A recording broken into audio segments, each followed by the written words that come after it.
আচ্ছা বড় ভাই, এটার নাম কি পান?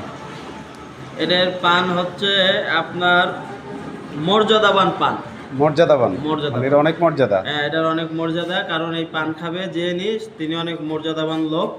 এটা আবার এই জন্য চেরি ফল দেয় না, এটার দাম ওটা কি কম চেরি ছিল? ফল দেয় নাই। এর কারণ হচ্ছে ওইটা হচ্ছে রিয়েল মর্যাদাবান পান। আচ্ছা ঠিক আছে, এটা আপনি নিয়ে আসছেন কোত্থেকে? এটা আমরা আনছি ফকিরহাট, বাগেরহাট বাগেরহাট। জেলার ফকিরহাট থানার ফকিরহাট থেকে, সদর বিশ্ব রোড সংলগ্ন। পানের দাম কত?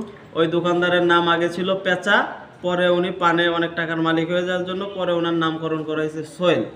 সোহেল সাহেব। সোহেল সাহেব, আগে পেঁচা ছিল। আচ্ছা, এখন কই টাকার মালিক হয়ে গেছে একটা তখন নাম পান বলে- কিনতে আপনার সময় লাগছে কতটুকু? আচ্ছা, এই টার্মে বেশি সময় লাগে নাই, বাট এই পাম্পটা মোটরসাইকেল করে পৌঁছায় দিছে। হ্যাঁ, রাত 12টা 11:50 এই পানটা পাওয়া গেছে। আর এই পানটা আগের বার সিরিয়াল পাইতে 1.5 ঘন্টা দাঁড়ায় রাখছিল।